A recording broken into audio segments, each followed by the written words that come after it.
Hey, listen, I quit. Yeah, I'm going into stocks. Name of the game. Move the money from your client's pocket into your pocket. But if you can make your client's money at the same time, it's advantageous to everyone, correct? No. No one is paying attention. It's unbelievable. Have to act now. God, this is intimate. I feel like I'm financially inside of you or something. Okay. I have 5 houses and a condo. I'm considering going long on April wheat. What do you think, Valentine?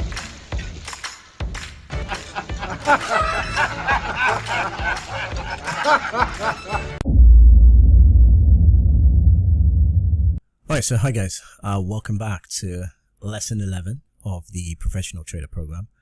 So in this section we're going to talk a lot about options, because obviously we started with derivatives, so we're going to spend a lot more time with options. We did futures on the last lesson. Now again, if for those of you who are maybe discovering this program from lesson 11, then I would seriously suggest you go back to lesson 1, in fact back to the introduction, so you fully understand what we're doing here today and why we're doing it and what you are going to hope to get from it. Now I have gone through great pains to create this program. It's going to be quite extensive and it's supposed to be multi-asset. So for anybody who's looking to become a professional trader or investor, this is what you'd want to do, right? This is what you want to look at. Now I know there's already a ton of stuff out there, and to be absolutely fair, I mean, maybe very, very few people will actually get to watch this program. But for the very few who do, what I would say to you all is, if you find value in this, please share it with everyone you know. It's the only way everyone's going to know what's going on here and everyone's going to want to be a part of it. Now, if you go back to the introduction, you can see my own track record using the methods I'm teaching you here today and what that has done for me as an individual investor. So for me to be able to pass that on to you is, in my opinion, an amazing, amazing, amazing benefit. But that said, without much ado, let's jump into the program. Okay, so let's talk about option derivatives. So to all of us, it's just options really, but I'm using the fancy word, right? Options derivatives. So what are options? Now I'm approaching this from the standpoint that the people watching this is probably the first time they're encountering options. If you already know what an option is, then be my guest, just skip the slides, right? But if you don't know what an option is, we're going to talk about that now. So what are options? Now options are contracts that give the holder the right but not the obligation to purchase or sell the underlying asset at a specific price by a specific time. What do I mean by that? So if I have an option contract for something, as the name implies, I have the option to exercise that contract, providing certain terms are met. Now, if I choose not to exercise that option, then beyond a certain time, the right for me to do so will expire, right?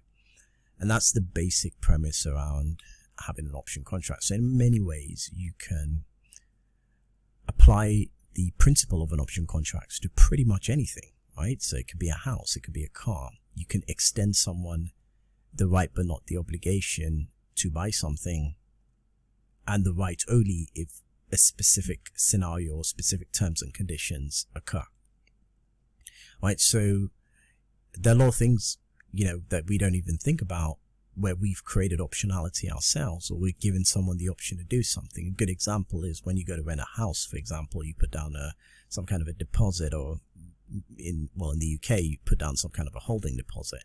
Now, if you don't take the house at the time you said you're going to take it, you run the risk of losing that deposit. So in a way, that's an option contract, right? The owner of the house has given you the option to rent the house by a specific time at a specific price. Now, if you choose not to exercise that option, then the risk of the owner holding that house for you, so the owner has undertaken some risk, i.e. there's a lot of foregone opportunity there. by that I mean someone else could have rented that house during the time he was holding that for you, and maybe even at a more favorable price. So the mere fact that the owners had to hold that, he's incurred a risk, right? Or there's some forgone opportunity there, in the sense that others might have come and offered him more favorable terms. So for compensation, the owner has asked for more or less a premium, right? He's asked for a deposit and said, give me that deposit, right? And essentially, I will keep this if you do not honor your side of the bargain, right? So you've been extended the right, but not the obligation, right? And you've accepted that by sacrificing a smaller amount, say, as opposed to maybe, putting down the full rent for the house and then finding out that, maybe it's the full rent for the year, as it can be in some countries, and then finding out that you don't want to move forward with that, and then you didn't really have any optionality, right? So options are kind of a way to minimize risk. So I'm assuming you're kind of getting the point already what option contracts do for financial markets, and we're going to see in future slides how we can apply that. So really and truly, again, just to hammer the point home, an option contract gives the holder the right but not the obligation to purchase an asset or the specific underlying asset. Right, so there are different types of options. So there are stock options and futures options, right? Main ones, right? Obviously, index options come under that. So anybody who trades the S&P 500 index option futures, and of course, arguably they're ETF options, but let's just class that under stock options. So people who trade the SPY, for example, that's an ETF option, right? But I class that all under stock options. And then we have futures options, which is separate. So everything from options against futures contracts like wheat, corn, crude oil, pretty much they're options against most liquid assets today in financial markets. So those are different types of options that you're going to encounter through your journey. Now, it's astonishing to me how many people are trading these things, right? It's super astonishing, and they don't have the correct knowledge to do it. So me sitting here and trying to push this on you now from the very basics is because I want you to understand this before you even get into it. Because by the time you get into it, it's too late, right? If you start doing it and you don't have all the foundation, and you don't know what other products exist, then it's too late, right? You could end up going down the wrong path without even realizing it, because obviously someone started you down on a specific pathway and you just tried to DIY your way through, and then all of a sudden you find you're doing the wrong thing repeatedly over and over again for a long extended period of time, which is exactly why I'm doing this. This is exactly why this whole program exists, is so that you don't have to go through that yourself. All right, so let's take a look at calls and puts, right? So this is, think of this as a feature of options, right? So we've got call options, which are the right to buy something, and we've got put options, which are the right to effectively sell something. Now, the same principles apply. You're buying a call option, for example, it's the right to purchase the underlying asset at a specific price by a specific time. So it's the same exact rule. It's just call options are the right to buy and put options are the right to sell. And the name calls and puts comes from the days in the pits when you call an asset towards yourself. So the action of calling is bringing it towards you, and the action of putting is pushing it away from you. So it's just a simplified way of describing the whole process of wanting and not wanting something. Whoops, that's up there. All right, so there are other features, other things that we need to know about options, and we're going to discuss these step by step, because this is really meat of options. This is what makes a lot of people very, very scared to get involved in options. And you don't need to be scared. You don't need to be worried that you're going to lose all your money, and because everything I'm going to show you here is going to be backed up by proof. There are things I've done myself and I've been very successful at them, and there are things I'm going to show you that it's going to make you successful at them too. And you're not going to have the kind of risk that you might see some other people who are involved in these derivative spaces try and undertake. So we're going to talk a lot about doing this correctly in the correct manner that's going to benefit you. And don't worry about how to access this stuff, because I will tell you at the end of the lesson what you need to do, where you need to go, and so on. All right, so let's start with a key feature, which is expiry. Now, we spoke about this a few minutes ago. Options expire, right? So you have the right, but not the obligation to buy a specific asset at a specific price by a specific time, which is the expiry time. So generally, option contracts expire, and this should already be telling you something. It should be telling you that options have a decaying factor to them, right? So naturally, an option contract may start at a very high value because of the time portion of the equation of the contract. Because if you have 50 days to exercise this option, then I would assume that because I've given you a lot more time to think about it, that has to be more valuable. So if we go back to the analogy of the homeowner who rents out his home and wants a deposit, if you said to that homeowner that actually I want you to hold this place for me for 2 weeks, the homeowner might say, okay, that's fine, you know, give me 300 quid, 400 quid, whatever. Or if you say to that homeowner, I would like you to hold it for me for the next month, they might say to you that, well, if I'm going to do that, you have to give me a lot more money, right? So time, if you allocate time against optionality, the longer someone has to decide on something, the more risk there is as well, right? There's more chance that more could go wrong in that time period that would cause this individual to renege on their contract or their obligation. So it's the longer we push things out in time, the more expensive the optionality becomes, right? So the expiry date is going to be very important in options, and eventually the closer we get to expiry, the less value that option should have, if that makes sense. And the less, of course, that, well, in the case of the homeowner, there is a higher likelihood that the individual is going to exercise that optionality before it expires, because of the nature of the property market. But in the options market, that option, and we'll talk about this, by the way, that option needs to be in the money, as we say, for that the likelihood of exercise to increase, right? And we'll talk about moneyness down the line, so I don't want to get ahead of myself. So that's an overview of expiry. So that's one of the features of an option contract. It eventually expires, right? So it's not forever. Now, the other side of that is when we talk about multiplier, right? So the other feature, I should say, of an option is the fact that one option contract is normally for a specific amount of underlying asset. Now, we call that a multiplier because we're talking about one option contract, and then we're saying, for example, that one option contract is equivalent to 100 shares. So in effect, there's a multiplier effect on every option contract. So if you come across an option contract that is priced at, let's say, $2 premium, for example, then you have to multiply that by 100, right? Because it's for 100 shares, right?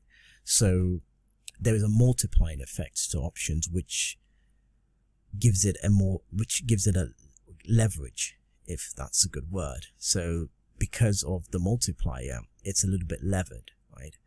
There are a couple of really cool things about options, and we'll talk about that in a minute. But just to get you to understand the multiplier is that the one option contract, that, so if you go on a platform and you click, I want to buy one option contract, essentially you're buying the right but not the obligation to own 100 shares at a specific price, right? So now we're getting a little bit more closer to what, closer to the action by talking more about the numbers, right? So we're talking about shares. So one option contract is equivalent to 100 shares of underlying stock, right? So again, to create another example, let's say you bought one option contract of Apple that essentially gives you the right to buy 100 shares of Apple, right? Let's say you set a price, right? Your strike price, you set a price which was, let's say, $150, right? So as soon as the price hits $150, you can exercise your option to essentially own those shares, right? So, and that's the point around it, right? So again, we'll come to strike price, and i.e. market price, etc. Right, and again, like I said, we'll talk about moneyness as well. So in the case of a futures contract, one option contract is equivalent to the underlying futures contract. So for example, one option contract on oil is essentially equivalent to 1,000 barrels of oil. So again, you're purchasing the right but not the obligation to purchase 1,000 barrels of oil. So your multiplier is 1,000, right? So again, you can see that you're going to have a lot more, you're going to need to spend a lot more money, for example, to participate in a crude oil futures option as opposed to, say, engaging in purchasing Apple shares, for example, right? So these multipliers are going to naturally increase your risk, your volatility risk on that trade, because we're talking about like big sizes. So again, you know, if you're trading crude oil option futures, you're going to find that it's going to be a wild ride for you than if you were trading, say, Apple futures. I say Apple futures, Apple stock, right? So the multiplier is quite important, and that's another feature of an option, is that usually one option contract is for a certain amount of underlying asset, and you've got to bear that in mind. And then on the other side, we have what we call premium. Now, the option is not priced the same as the stock. So Apple stock could be $150 a share, but you buy an option premium for 50 cents because the pricing of the option, which we'll talk about as well, is in relation to other factors. So the dynamic pricing, so once the option has initially been priced in, the dynamic pricing is going to be controlled by what we call the Greeks, which is the fourth thing down right here, which we're going to talk about, right? So we're not going to get there yet. But the premium is the price of the option contract. So if you think of the option contract as an insurance policy, so think of it as a piece of paper, which is your insurance policy. You pay your premiums every month. If you crash your car, then your insurance company now has the obligation to indemnify you, right? Give you a new car. Now, with I almost forgot my trail of thought there. Right, so let me reverse back. It's the best thing to do when you forget your trail of thought. So we were talking about premium. So we were talking about insurance, and we're talking about cars, right? So your insurance company will indemnify you. So the option contract, right, is an insurance policy. So if you're not going to pay, for example, the value of the car for the insurance policy, right? You're going to probably pay something like 50 quid a month. So option premiums are the same, right? They have their own price. So they're like maybe $1 today, right? And, you know, you can buy an option premium at $1 for a specific amount of underlying asset, right? So when I look at options, I tend to look at them almost independently to the price of the stock as it's moving today. I look primarily at option charts separately. And for those of the guys who've seen me do this on the Discord server, you will know that this is what I do, right? I look primarily at the option charts, right? And I look at the option volumes, and I'm going to show you how to do this. I'm actually going to physically show you. So this is not one of those sessions where I just tell you this stuff. Like always, I will show you examples. I'll show you a lot of proof, right? I'm very big on proof, right? So I'll show you a lot of proof. So we will talk about that. So option premiums are the pricing of the contract, right? And that's a lot of what we're going to be trading. When we trade options, we're trading premium. So just think of it like it was a big arena and you've got all these insurance contracts going about, and, you know, we're trading in them. Now, when we think about the initial deriving of premiums, this is done through what we call the Black-Scholes model, right? So once the premiums have been initially calculated, then we now start to think how they dynamically get priced in over time, and we're coming to the Greeks now. But if you want to learn more about Black-Scholes, I don't want to talk about that here. It's incredibly complicated. You don't need to know it. But I felt that I couldn't do an option course, right? I couldn't talk about options if I didn't speak about Black-Scholes. So for guys who want to know a bit more about Black-Scholes, what it's all about, then just go to Investopedia. You're going to get all the information there. Greeks. Now, the Greeks determine the dynamic value of an option premium, right? So usually as the Greeks move up and down, this is going to be very, very important for you to understand. There are so many people who trade options who don't understand the Greeks, right?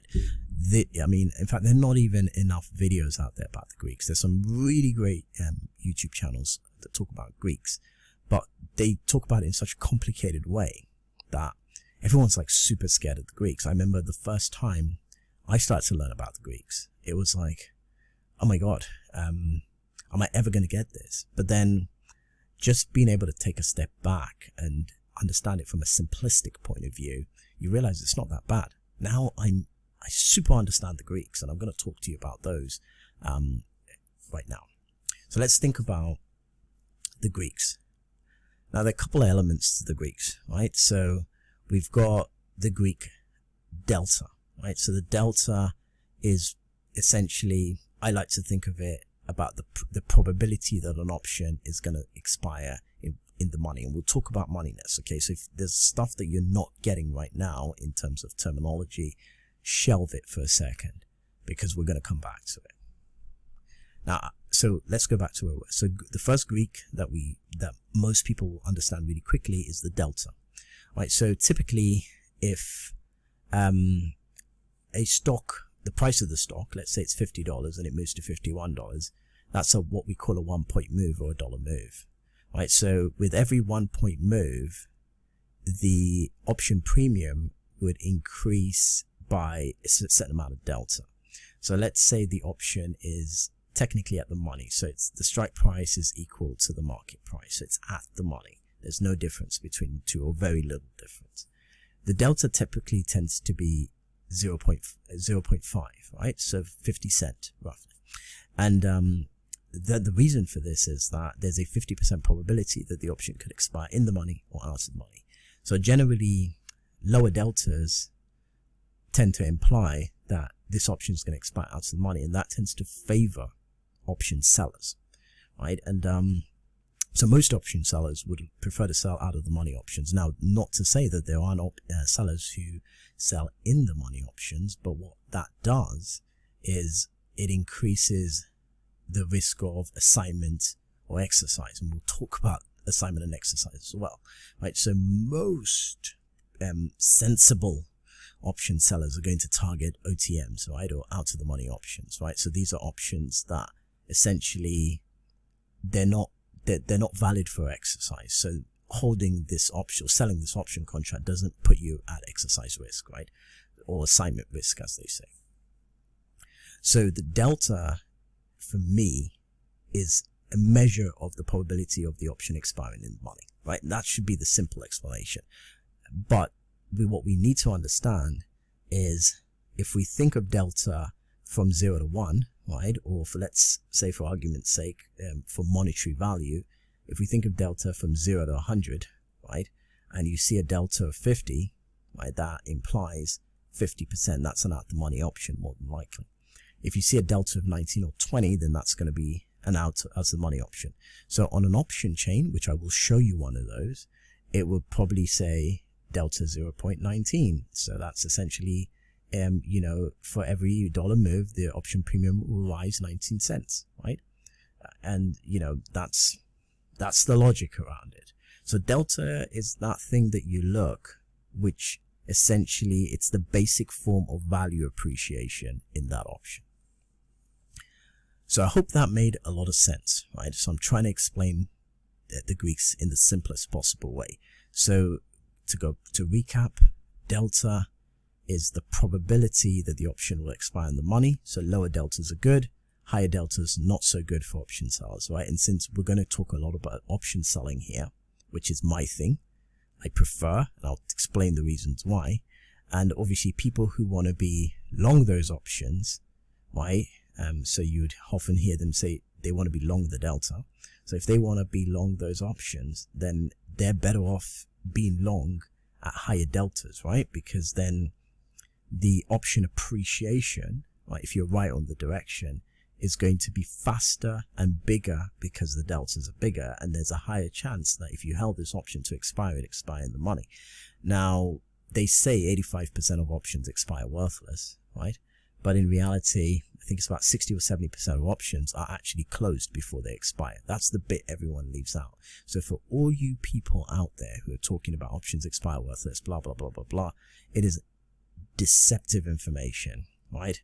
It is information that is designed to confuse people who don't know anything about options. But if you did, you know that 60 to 70% of options are buy to close, right? So they're essentially going to be closed out of the market, either for profit or loss. And something like 15%, actually wrong. It's something like, because there's another metric in the middle, but literally it's a small percent. It's about 18% that are held to expiry. Right. So, again, it's just something to bear in mind, right? That largely options are not held to expiry. It's not the de facto position of an option trader is to keep the option till expiry. That does not happen often. Okay. The next Greek, which is going to flow onto this, and this is probably going to be the most important Greek as well that you learn, because it's important, because this is going to affect your day-to-day managing of option positions. And that Greek is what we call the gamma, right? So gamma is effectively the rate of change for delta. So let's say, for example, let's say we're 2 deltas out from at the money. So that put us about 30% delta, right? So that's 0.3. So let's say we have a 0.3 delta. And if the option moved 1 point, the delta moved from 0.3 to 0.4, for example.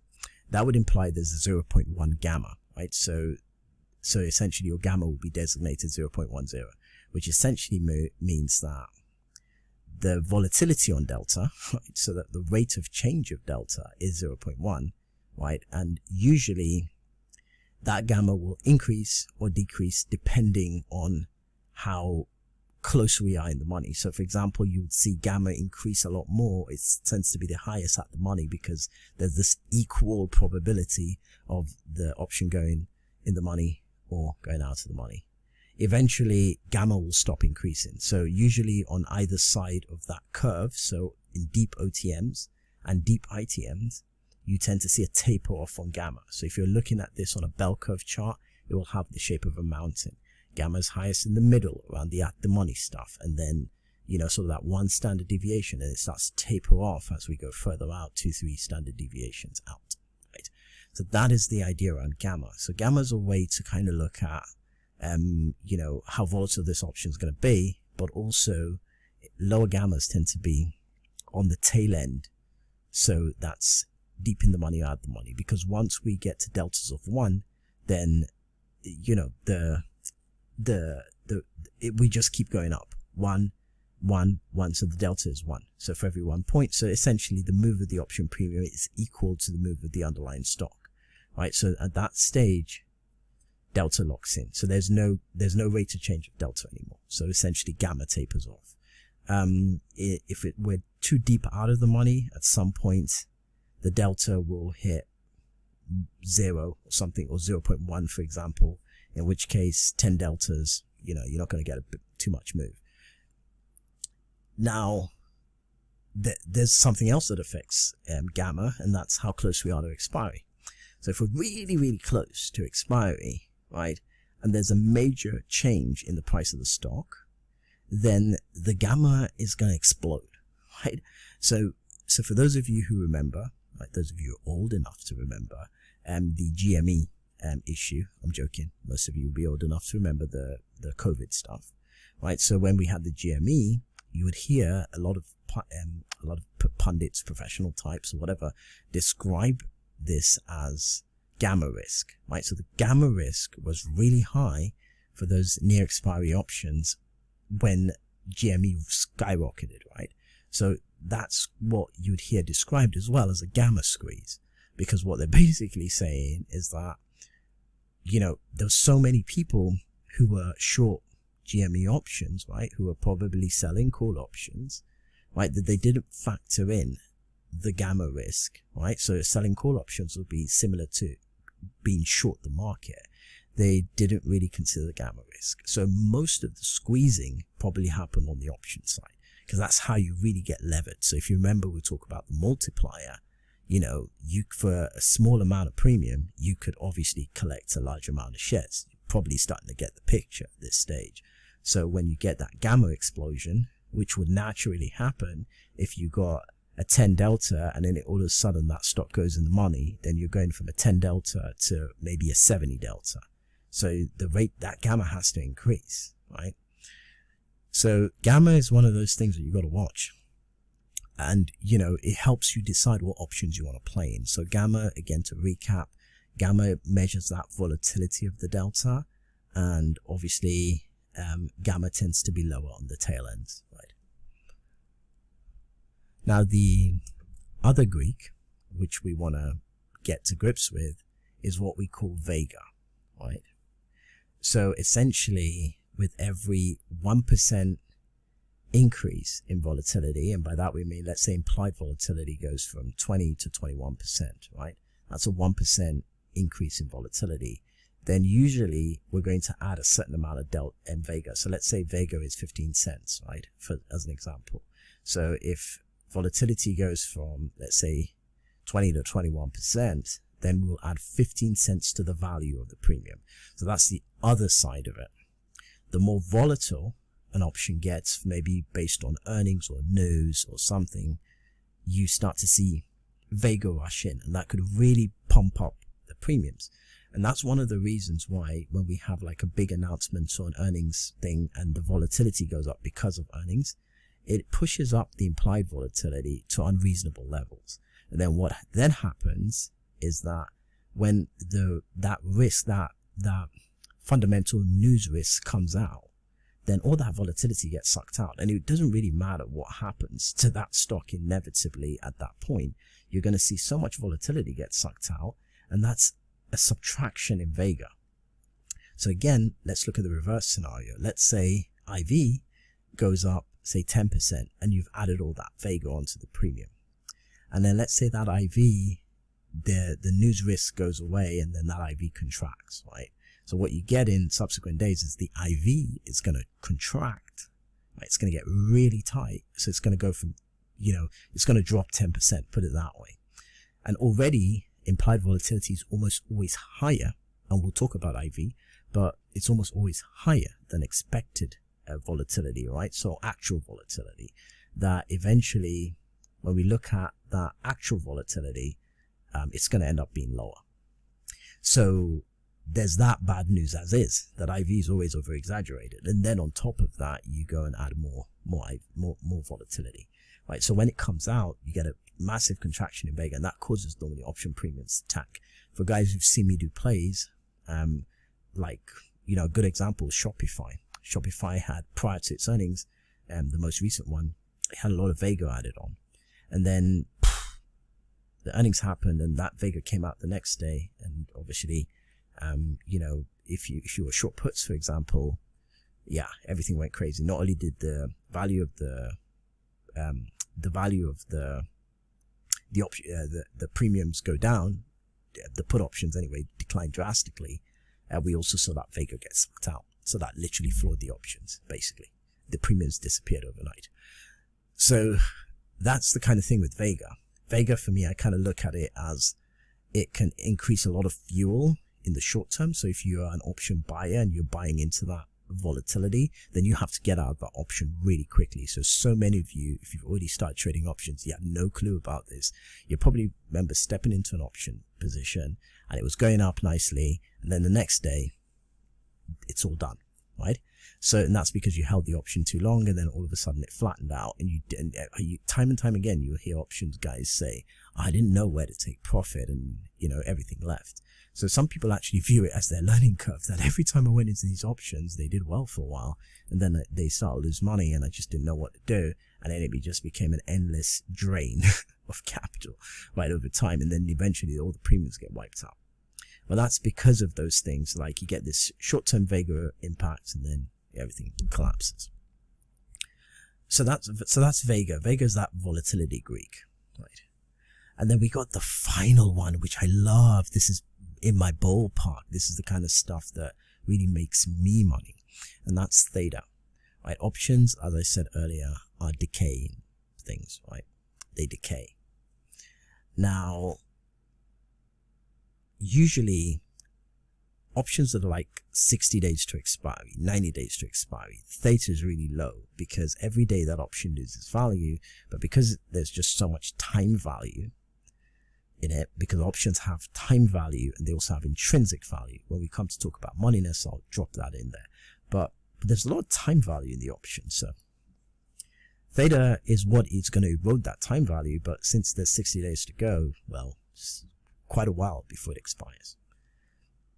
But then as we get to, say, that 40-day mark, roughly about sort of 42 day mark, then we start to, the decay curve starts to increase, right? So you start to see theta start to really have more of an impact of an option. So people who like to sell options would start to look a lot at, especially if you want to be able to get, you get more bang for your buck. So you want to really maximize your capital, because one of the things you're going to find if you're an option seller is margin is important. You need to lock up a lot of money to sell options. It's highly profitable. Guys who've seen me doing it in the Discord server can tell you that, but you lock up a lot of capital to do it. And it's not a small amount of capital either. But when you go out like 42 day options, then that reduces the amount of margin you require, because obviously there's less gamma risk, right? So brokers are smart, right? Or market makers are smart, and they want to reduce their risk, right? So they require you have a lot of money. If you're going to punch in the same ring, they want you to have enough cash when things go crazy and that gamma explodes, right? So because of the gamma risk to options nearing expiry, their margins to hold those are much bigger. And the further out you go in time, the margins reduce. Now, what does that do for you? It means you can buy more option contracts the further out you go. And what you would notice with options across an option chain is that the IV across strikes tends to be similar. So it's more advantageous to be further out in time with more contracts, because if those contracts lose 50% of their value, let's say over a 2-week period, then you could do pretty handsomely well for having held a lot more contracts. On the flip side, if you are trading closer to hold the same amount of contracts, like if you're trading nearer to expiry, let's say you had a week to go or 4 days to go or even 0 DTE, the margins are going to be bigger. Because if gamma explodes like we got with GME, then you're going to be screwed if you got 10 contracts, right? So they make sure that you can actually cover that if push came to shove, especially as an option seller, because you're acting like that homeowner.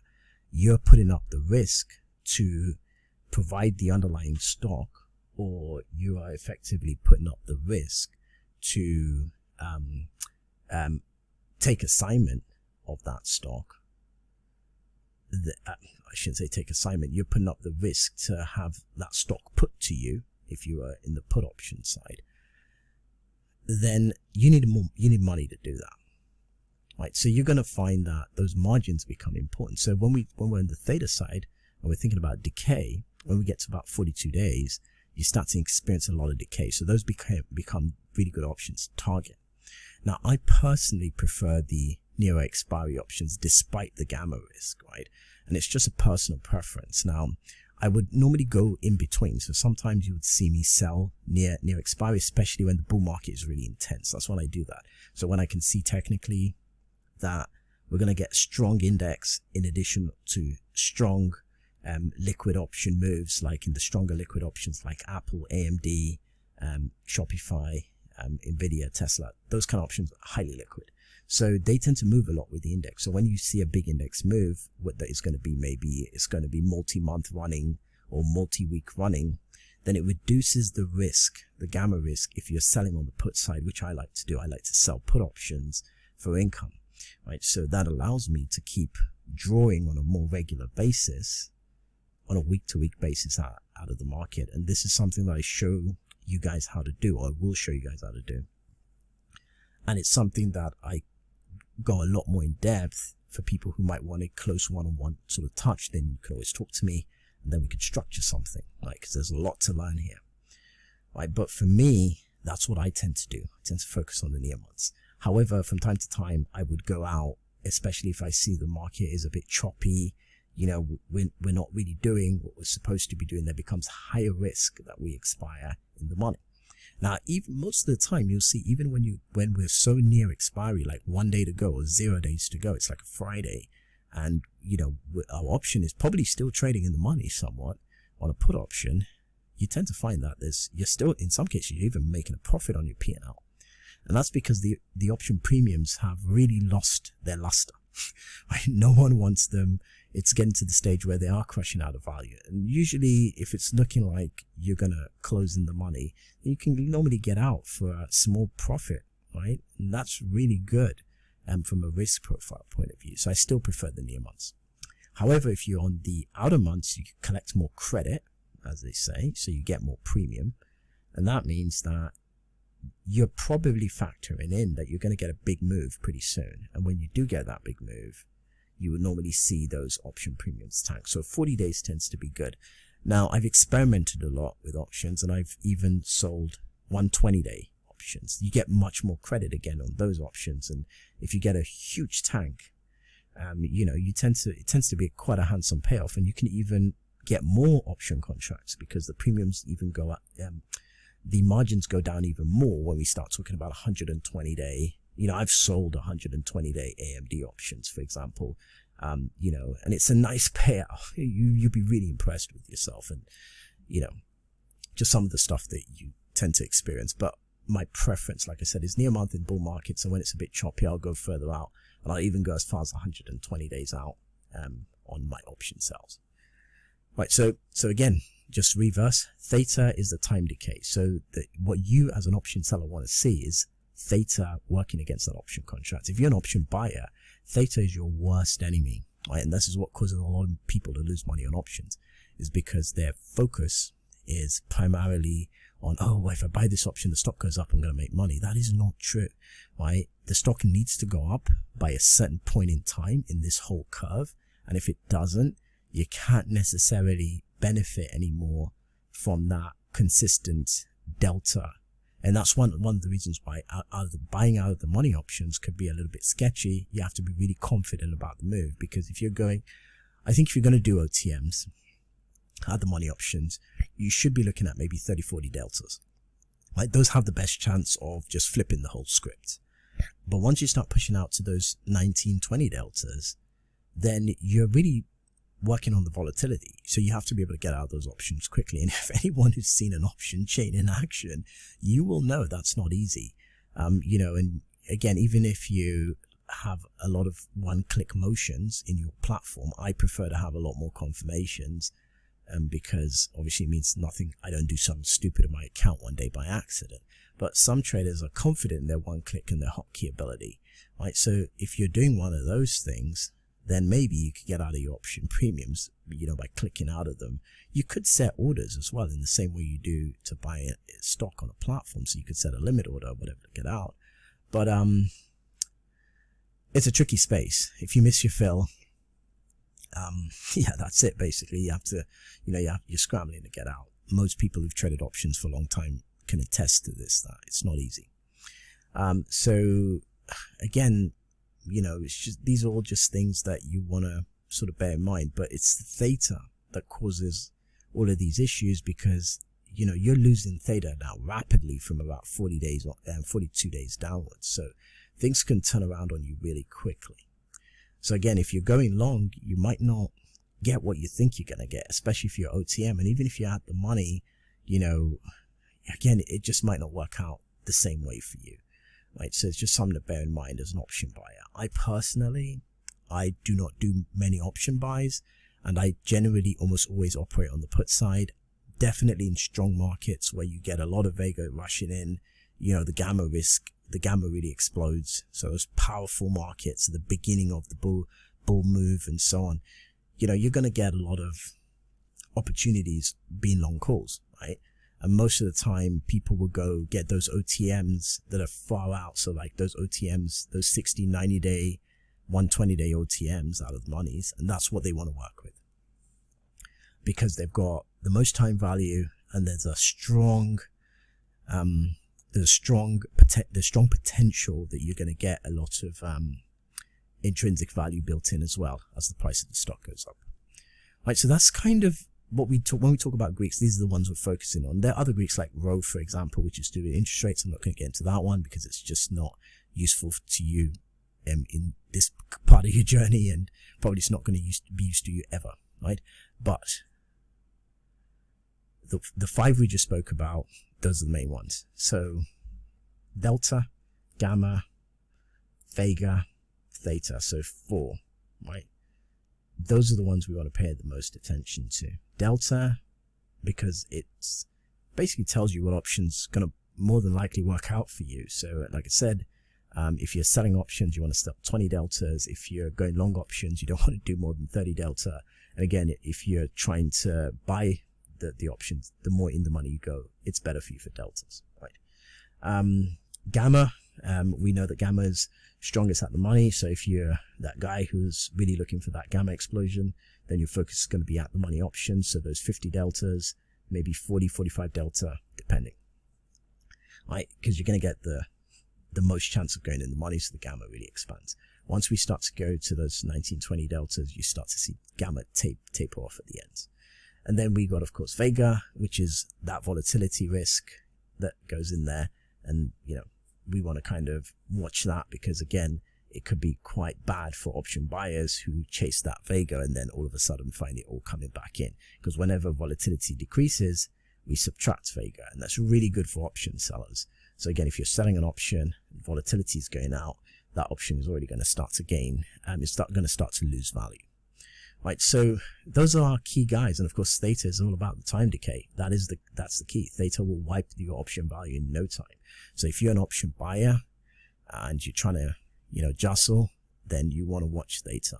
You want to make sure you have enough time value as an option buyer. All right, so hopefully that kind of explained the Greeks. We take a coffee break, and when we come back, we'll delve into some more option features. Okay, so let's skip forward. So let's take a look at, and by the way, I hope you enjoyed your coffee break. I know I enjoyed mine. So let's talk a lot about implied volatility. This is another feature of options. In fact, it's a really important feature. So what is IV? So it's the 30-day volatility of the underlying asset, basically. So that's how much the asset will go up or down, relatively speaking anyway, over a 30-day period.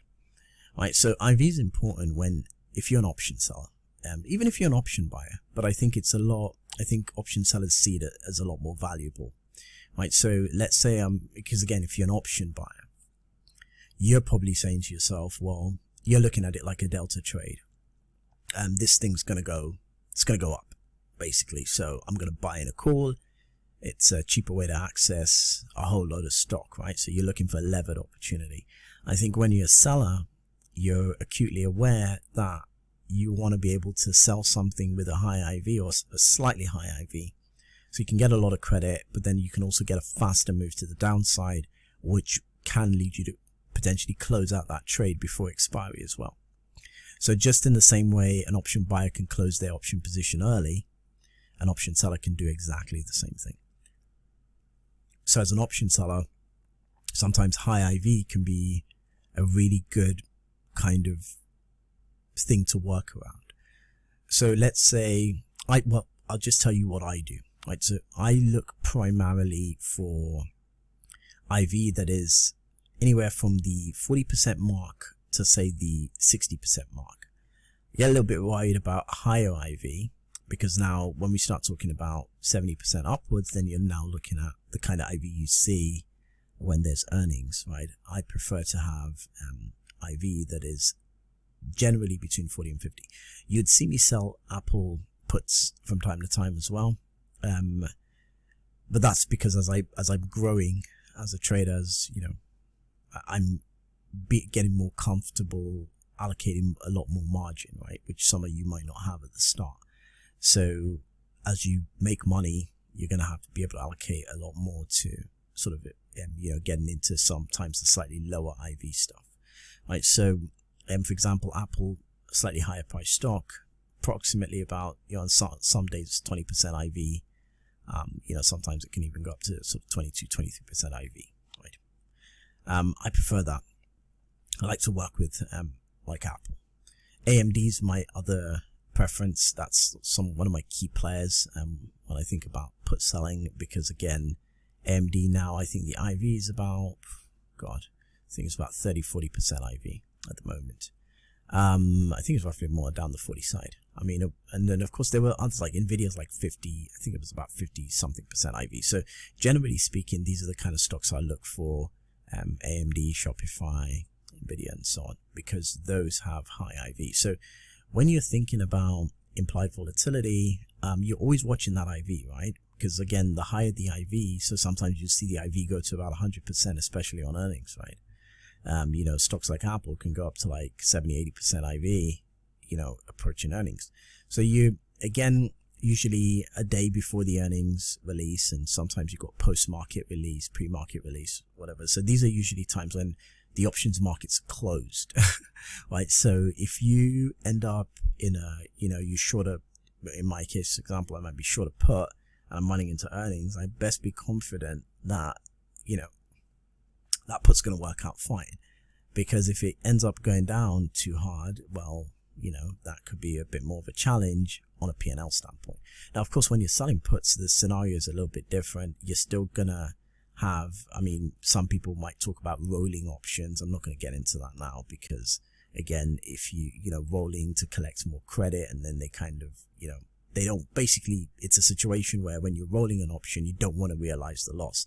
So you keep collecting more credit to offset the existing loss. But, in my opinion, you're taking the loss on paper. So the original loss, it just, for me, I just prefer to realize the loss, right? And then move on. So rather than maybe if I've pushed it and we're sort of, it's the last day expiry and we're deep in the money and it's just looking like this is going to be a papered loss, I just realize it because I know that maybe next week I'll collect and I'll pretty much recover a good portion of that loss, if not all of it, within about a week or two, right? So sometimes I don't believe in the idea of rolling. So that's why I'm not talking about rolling, because some of you are probably already saying that, well, yeah, you could just roll your option. Why do you have to realize the loss? So I just want to nip this in the bud that I'm not the rolling school. Like, this is for a lot of options guys. This is the tactical move. I don't do that. And I don't do it for the reasons I've just explained, is that you could find yourself ultimately snowballing trying to do that. And, for me, it doesn't make a lot of sense, right? So someone who rolls options and find this a good way to sort of avoid paper in the loss, then please, you feel free to comment and tell me how it works for you. But from my standpoint, I wouldn't teach it that way. Okay. So again, forget about rolling for now, i.e. collecting more credit to offset. Just think a lot more about scenarios where you get to realize the loss. So anyway, my focus, trying to get back on point, my focus is to focus entirely on stocks that have slightly higher IV, right?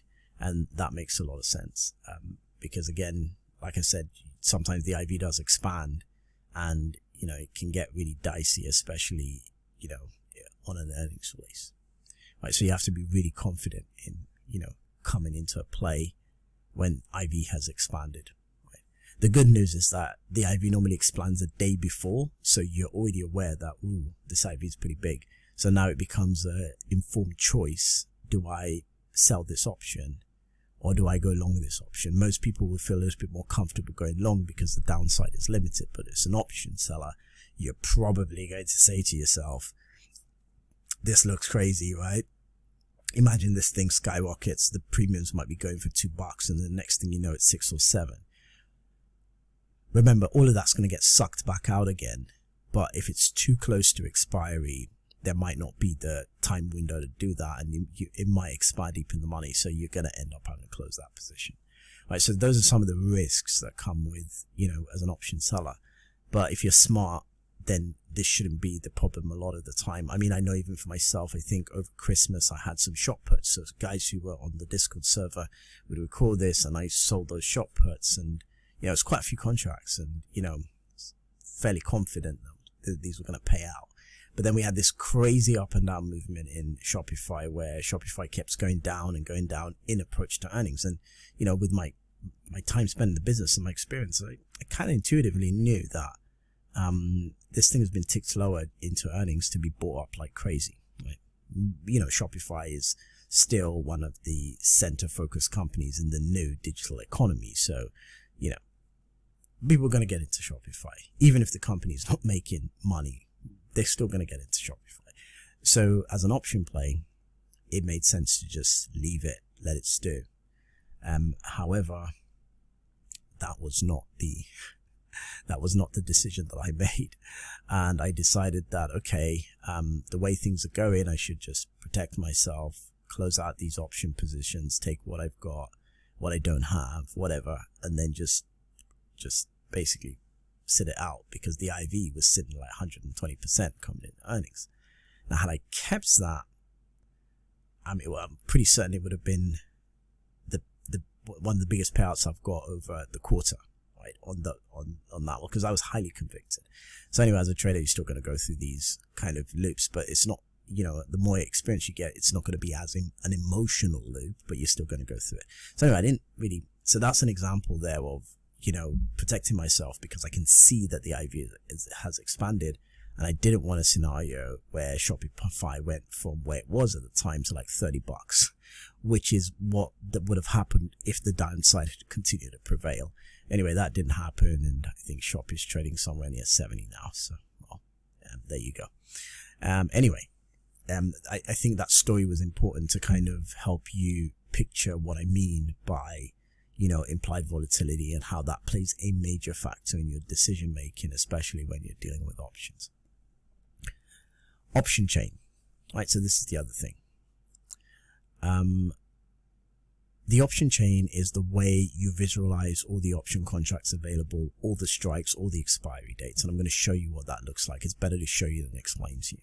I've noticed this, obviously a lot of the platforms out there, and correct me if I'm wrong, because I'm a UK citizen, and that means that I don't necessarily have access to maybe some of the sort of more gamified mobile app platforms that are inside of the US. And that means that my focus is largely with firms that can support people here in the UK. So I don't have Thinkorswim. You know, I don't have Robinhood. But from what I see, maybe with the exception of TOS, because I know that this huge, what they call, I can't remember what the firm is, but anyway, I think it's Tom Sosnoff's company. They are huge option guys. So, and obviously I think Thinkorswim, now people will correct me if I'm wrong, I think they are behind Thinkorswim that eventually went down the route of being with the TD Ameritrade. But anyway, that's neither here nor there. I think a lot of platforms have a really gamified approach to options trading, with the exception of those platforms that seem to have built in all the tools. But when I see platforms like Robinhood and some of the other platforms, it doesn't seem like they've put enough tools in there. And no disrespect to Robinhood, I just think obviously having a decent option chain so people can really get to understand what these options are all about, I think is really crucial. But again, they may well have it, and I might be speaking completely out of term here, but they may have it and I just don't know they have it. But I don't tend to see it a lot. And especially when you look at people trying to lure people into options trading in social media, they're not showing you an options trade, because obviously that's going to be like, ooh, this looks scary, and then you're not going to want to be part of their school or whatever it is they're promoting. And this obviously is pretty bad, in my opinion, for a trader, because they don't really know, or someone who wants to learn to trade, they don't really know what they're getting into, because they don't even know what an option chain is, but they're buying options, right? So how do you know which is the best option to buy? I mean, how do you know what the Greeks are? I mean, it's just astonishing. It's like really, it's mind-blowing that people could, I mean, and also it's even more mind-blowing that people make a serious amount of money with it. It's just luck, and sometimes the markets are a lot about that. And, you know, even the ignorant can be rewarded. And I guess that's the beauty of capitalism, right? Is that sometimes you don't need to be, especially in a world of money printing, you don't really need to be smart to make money anymore. You don't need to be tactical. You don't even need to have too much knowledge. But I can assure you, if you actually have a good understanding of these vehicles, you'll be a lot more confident that you can make money with it. And I think a lot of the fear and the lack of confidence that we see today with people in investing is largely down to the fact that they're just really concerned that everyone they see online or social media are just speculating and they're hiding something. It's all a scam. And then the other half they're just true to themselves. Like, look, I really don't know what's going on here, so I'm not even going to get involved. And, and then there's another group who feel that they're being educated, but sadly they're not, because people are missing out things deliberately in order to encourage people to feel like this is an easy thing to do, when in reality it's not, if you don't understand these things. Anyway, I digress. So, but I will show you an option chain so we get full understanding of this. The other element is the strikes, right? So the strikes tend to sometimes be $1 a part, $2.50 a part, depending on the calendar, right? So depending on the expiry calendar that we're looking at, right? So understanding strikes in terms of deviations, what do I mean by that? So usually when we was earlier, we discussed the Greeks and we discussed delta. So we talked about those 20 deltas out of the monies, right? So those are the ones that are the strikes that are further out from the middle strike, which is the at the money strike. Okay, so the at the money tends to be the market price. So when we talk about strike price, we speak about it in relation to the market price. So if we bought an at the money option, we're essentially buying an option that is the strike price and the market price are equal. And when we buy an out of the money, the strike price is below the market price. Okay, so in effect, what tends to happen here is that the market is already relative to that strike price. The market isn't really there yet. So I think a better description is the strike price is above the market, right? So we haven't traded there yet, so it's out of the money. Once we trade there, it becomes out at the money, right? So again, understanding that relationship. So strikes kind of give you that understanding of where you are.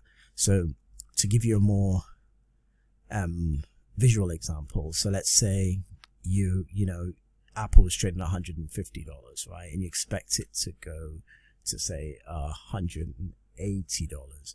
What you tend to get here is that the 180 is out of the money because it's not there yet, right? So if so that option is going to be cheaper because it doesn't have any intrinsic value. So all it has is time value. So the further you go out in time, the more expensive that option becomes in relation to time value, but still there's no intrinsic value there. So out of the monies can be attractive if they're further out in time because you're purchasing a lot of time value, but that time value get eroded really quickly the longer it takes us for that that option to go in the money, right? So for that strike price to be hit, it's going to take us a long time. Well, the longer it takes us to do that, the more that option is going to use value, because every single day theta is impacting the value of that option, right? But the moment it starts building an intrinsic value, then that theta gets offset really quickly, because you're going to see a couple of things. The delta is going to increase, which tends to be a lot higher than the theta at that point. You're going to see the Vega increase because maybe there's obviously more volatility. There more than likely will be, and that's what's going to cause as well the jump in price day to day. So a lot of the Greeks are going to go in favor of that option. So that should knock theta out a little bit until those things disappear, and then theta starts to creep back in again and do what it does. So theta is a really constant feature that is consistently decaying the option. So understanding strikes is important, because then okay, maybe it's a good idea for me to get an at the money strike, or maybe it's a good idea for me to be out the money strike, or maybe an in the money strike, depending on what you're trying to do. So again, just to reiterate, strikes are the price that you can exercise the option. So once we hit the strike price, you can exercise that option, right? So if we see that strike at 180 and that market trades up at 180, then those option premiums are going to be really valuable to you, because obviously you got them cheaper, and now you're trading at the strike price. So now you have the right to exercise that option at that strike price, right? And someone has to go fetch you that stock for that value and literally hand it to you, which is cash money, right?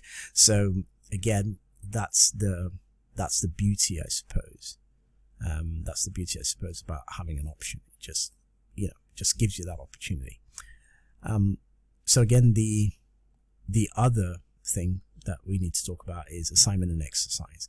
So once an option goes above a strike price, we call the option in the money. And the good news is we're going to talk about moneyness really soon. But once an option goes above a strike price, then essentially that option is in the money, right? So in the case of a call option, let's say Apple, your strike price is 150 and then Apple's now trading at 180, right? So that's like, you're pretty much $30 in the money, right? So that's that your options are now in the money. And then also you can choose to exercise that option. Now most people won't, they'll just sell the premium. There's not, and when you calculate it, there's no cash advantage to exercising the option.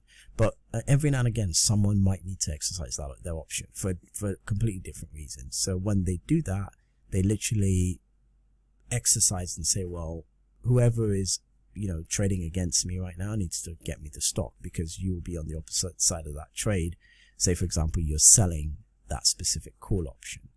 Now, of course, that leads to what we call the buyer exercises their right on the option, and then obviously that leads to what we call assignment, right? So essentially you get assigned, and once you've been assigned to come up with the money, it means that you have to come up with a cash stock. And now, just to paint a picture for you what this looks like, this is what option sellers, of course, need to be aware of this, because this is more likely to happen to you, which is one of the reasons I trade on the put side more than I do on the call side.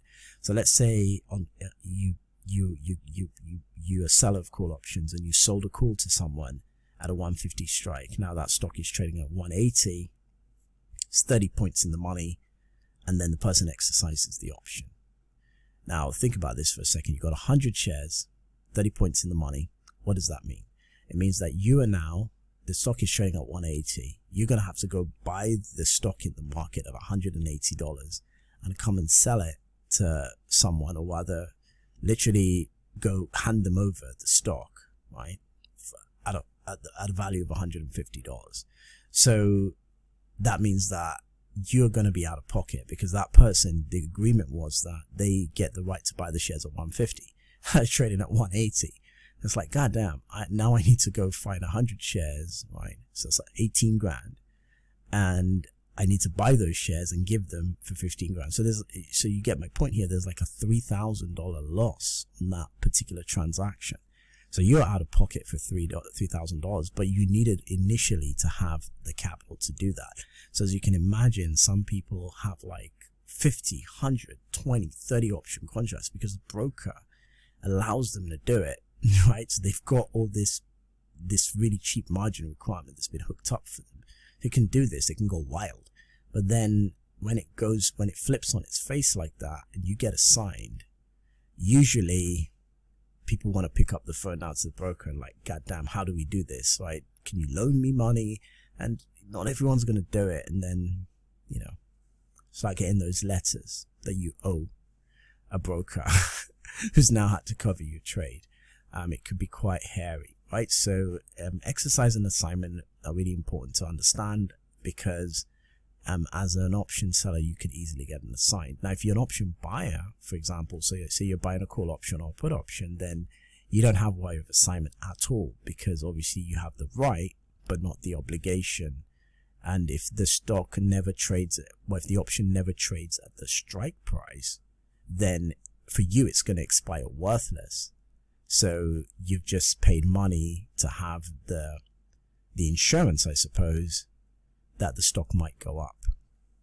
That's all it is, right? Which is what also makes the buy side risky, because there's a higher chance that you might not get to your strike price, especially if you've got bought an out of the money option, which is what a lot of people would like to do. The more experienced head would say, if you're going to trade these options a little bit more frequently, then getting out the money, for example, if you're going to be a buyer. Some people go to the extent to tell you buy in the money options. Right, so I think that's an important thing to kind of talk about. All right, so that brings us to the next topic, which is what we call moneyness. All right, so what's moneyness? So effectively, moneyness is whether an option is out of the money at the money in the money. Now, this is important, because obviously an out the money option has a lower probability. So again, talking about delta, it has a lower probability of expiring in the money. So again, it lowers your risk of being successful. Now, if you know what you're doing, let's say you're an option seller and you're selling out the monies, you could easily see an out the money option go from $1 to $3 in the space of 2 days, for example, and then collapse to near enough zero in the space of another 2 or 3 days, right? So if you're an option seller, let's say you sold a $3 option premium, right? And this is why I always advocate selling options. And when I say selling options, I'm talking about selling options naked, right? Now, of course, you can do option spreading, and we'll talk about that a little bit later on, but I'm a big fan of selling naked. And I don't care what anyone has to say about it. Just say what you want to say. I'm a big fan of selling naked, and there's a lot of reasons why. Again, it's nice to option spread. I think you learn a lot by option spreading, but I think it's just the cool stuff that people don't need to do. It's the extra worry and risk they don't need to have. Now, I'm millennial, so I've seen market crashes and so on. And personally, I think if you're smart, you're on the ball, you can avoid these things, right? But then again, you could get lucky. But for me, that's the risk on the market. Option spreading equally wouldn't save you. And, again, anyone who's traded options and has had their spread come apart, now that's the one you pay to see, is when one leg of the spread just messes up and it has to go. Oh, God. Then all of a sudden, everyone realizes that, well, spreading was never going to save you. But anyway, story for another day. But anyway, I'm a big fan of selling naked. And by selling naked, I mean, I take one leg. So if I'm going to sell an option, I just sell it, basically. I can keep an eye on it. Every day I can check it, whatever, just to make sure it's not stretching me. The reality of it is that if I'm going to sell it, I'm just going to sell it, right? Most of these liquid options are tied to the S&P or whatever. So as long as there's nothing major going on, and that's why I operate a lot more on the put side, because yes, option premiums can expand massively with put side risk, but 90% of the time, the people wanted a crisis so they can buy the dip. So as long as you have enough capital, and the reality of it, you're probably going to be able to weather most things within a normal business cycle, right? So I'm not really concerned. I'm happy to sell naked, right? If you want to do something else, that's your business. I sell naked, right? And a lot of people will agree with me that selling naked, there's nothing wrong with it. However, certain individuals will convince you that you need to spread the trades, and good luck. You and them, good luck. So back to where I was. So talking about that. So in my, because I sell, so let's say, you're doing a put option sell. And usually when there's panic, those put options, they go, boom, they just explode. Right. And, you could be sitting there and a put option goes $2, $3, $4, right? And then maybe you sold a put at 2 and then you sold one at 4, and then it kind of averages out, right? So usually when that rush is coming out for the OTMs, it's just coming out, and it just drains, right? You just literally see all that value drain out of the options. Oh, that's always a joy to watch that as an option seller, right? So out of the monies are what I would recommend for option selling.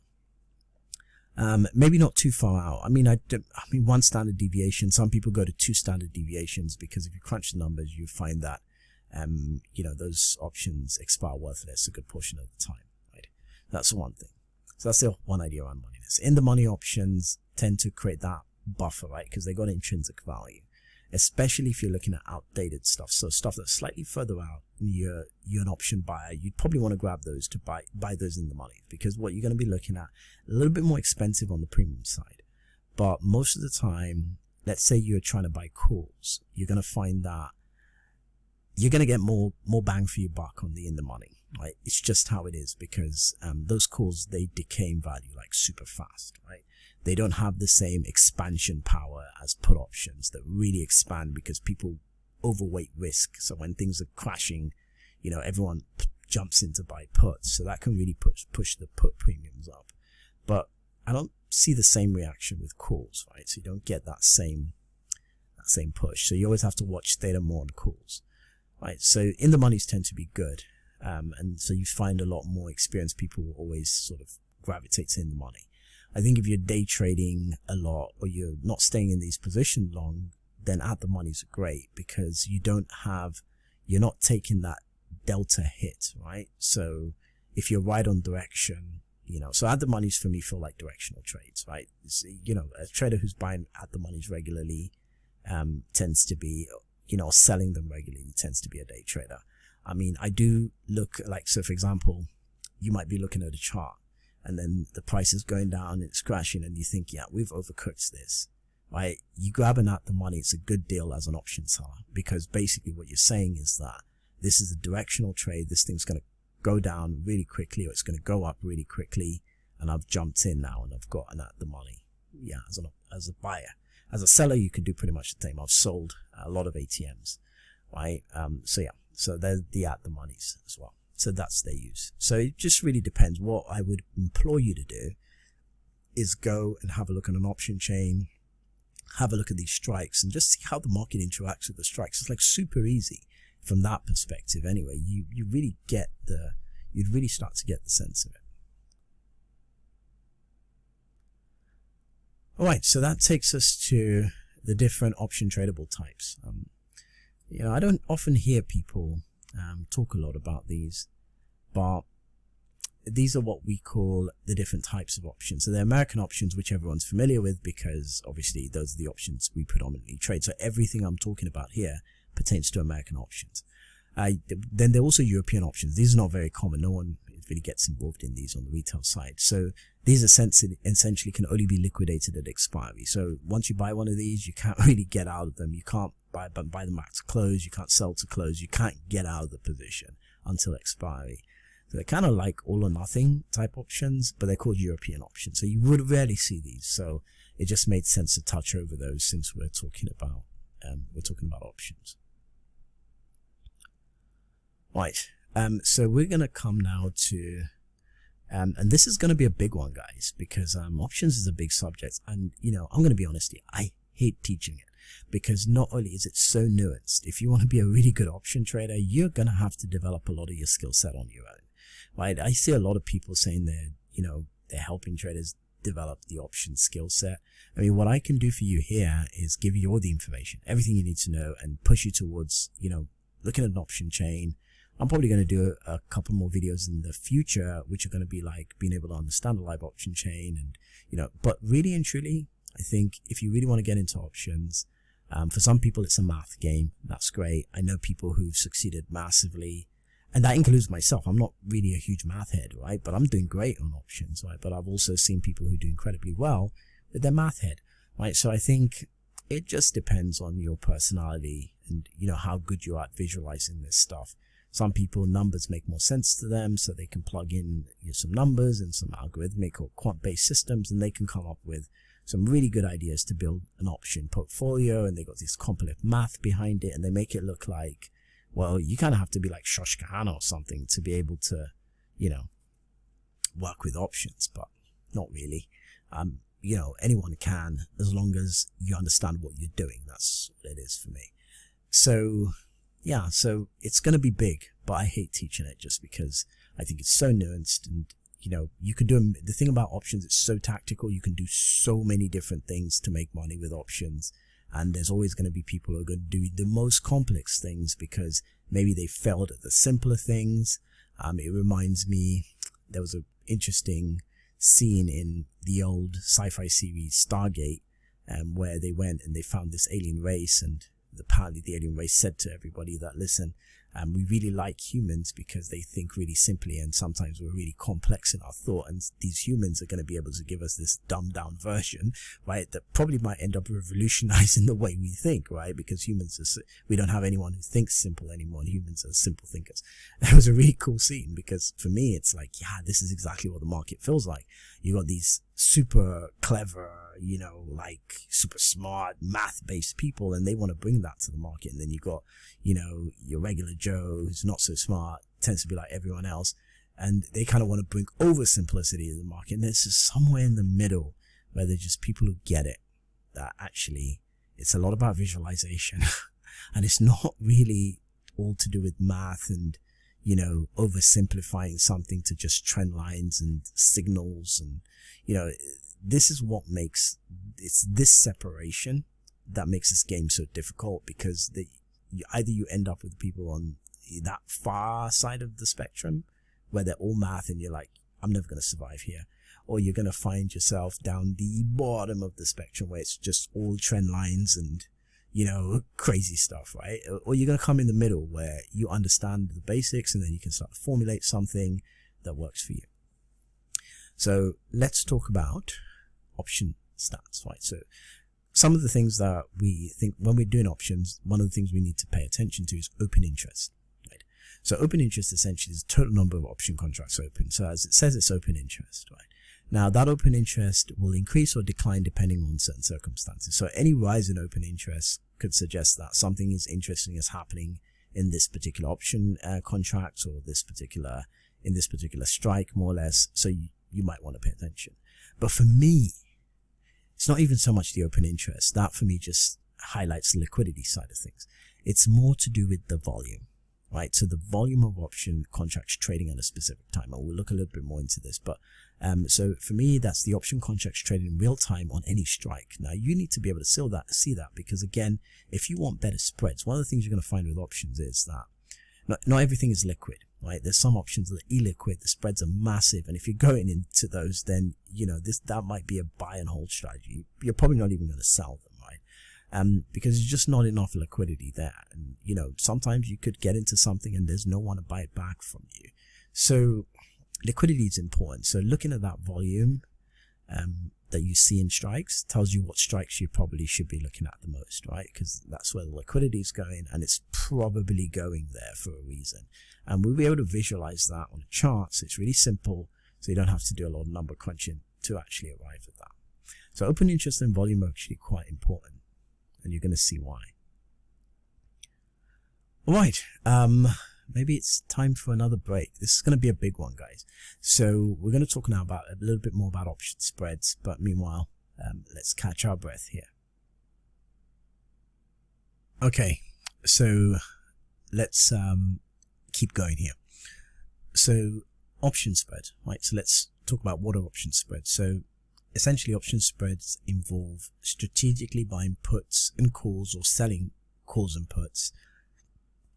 So basically any myriad of strategy, right? So whether it involves selling some calls, buying some calls, you can pretty much do anything you want, right? The idea is either going to be to protect yourself from a lot of downside risk, or it's going to be to maximize your gain, or it's going to be to guarantee to some extent that you're going to walk away with a gain regardless of whatever happens here, right? So I find anyway that option spreading tends to lend itself to people who are not really comfortable with risk, right? And that's my honest opinion, right? Because everything it seeks to achieve is to kind of give you the bare minimum return that you can hope to get. And whenever a scenario goes really good, basically it's a missed opportunity. So personally, I haven't really found a lot of people who are not like extreme math heads who've said that, well, I'm extremely successful,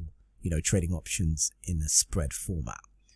I mean, I haven't seen it, so it is what it is. And even if they are, their returns are going to be really small, and it's probably, in my opinion, not going to justify the time that you're going to need to invest into learning how to spread these options, right? But again, like I said, each to his own. I'm not being critical of anyone in terms of what they're doing. You do you, right? If it works for you, fantastic. You don't need my advice. But to give you an example of what an option spread looks like, you can buy a dollar call that expires in 42 days, for example, with a $50 strike price. At the same time, sell a call that expires in 35 days at a $60 strike price. So essentially, if you take the difference between the dollar and the 50 cents that these things are priced at, then you get a 50-cent lock-in, basically. And that's all it is, right? You get a 50-cent lock-in. So, you know, so you get $50 per contract, right? And in a way, that kind of hedges your loss by 50%, because this is actually a losing option trade scenario where, you know, at expiry, you've kind of lost money. But having done the trade as a spread, it saved you 50%. So hence my point that it's a risk-averse strategy. It's a strategy that's based on you trying to pretty much minimize your downside. I think there's a point to which you'd want to protect yourself because it defeats the idea of speculation, right, in any shape or form. So if we take the quote from Jesse Livermore, no one's ever gotten rich speculating conservatively. And I think most of us can agree. Whilst I'm not advocating here, go out and go gung-ho and, whatever, but, don't be too risk averse, because if you're not going to make any money, that's just the reality of it. You're not going to make what you could make at a basic. You're going to be one of those guys who's like, yeah, I just want to put my money in there. The S&P 500 that generates 7%, even though cash is devalued at somewhere between 8 and 10% annually. If you do the numbers, you would see that. The dollar is devalued at that rate. So you getting your 7% on the S&P annually is not really doing you good. Yes, somewhat I hear you compounding. We can compound it, but in reality, this only works for people who have 100 grand plus. Usually, trying to compound from, let's say, for example, there are a lot of people here starting their investment accounts for like $10,000, $15,000, $20,000. Trying to compound from those levels, it's going to take you years, right? So, whilst it's not a bad strategy, to be honest, but, it's not kind of why you're going to spend the time learning all of this, just so you can go put your money in the S&P 500 and not even beat inflation, right? Because some people think inflation is what things cost at the supermarket. No, it's the inflation of the money supply. It's how much it's been debased. So if your government is debasing your money supply, 8-10% plus annually, and you're making 7%, right? You can see where I'm coming from. It's not a great trade-off. So, learning to do this where you can generate a little bit better alpha return, then, that return could, I know people hands down who are doing triple-digit returns, maybe not consistently over an annual basis, but certainly doing triple-digit returns on certain years and then maybe doing double-digit in other years. So you and your 7% just feels like an excuse not to work hard. And I find that a lot of the people who are doing this kind of trading tend to be those kind of people. They just don't want to work hard, at least not in the investment game. Maybe in other aspects of their life, but certainly not in investing. Alright, so let's talk about the option chain, right? So this is the cool stuff, right? So this is the yummy bit, right? So usually there are a couple of things I'm going to draw your attention to immediately. And obviously we can see the stock here. We can see this is an option chain of puts and calls. And then we can see, most importantly, the calendar strike. So we've got 4 days to expiry. This is a December 22, 23 calendar strike. Right, we have 11 days to expiry. We have, I can't see this very clearly. My screen's a little bit high up from me, so I've got to peer in my glasses. 18 days to expiry, and then we got 25 days to expiry. Right, so what you're seeing here is the different strikes, right? So you got a different calendars, sorry. You got a December 29th calendar, you got a January 5th calendar, and January 12th calendar. So this is designating when these contracts expire. Now what you're looking at is the December 29th, that's highlighted, and this is its option chain.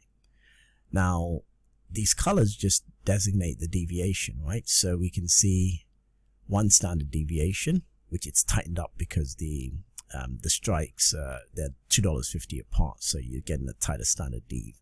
And also the IV is very low, so that's why the deviation is, if this IV was like 30%, this green would be taking up all this space, which means that this stock is a bit of a runner.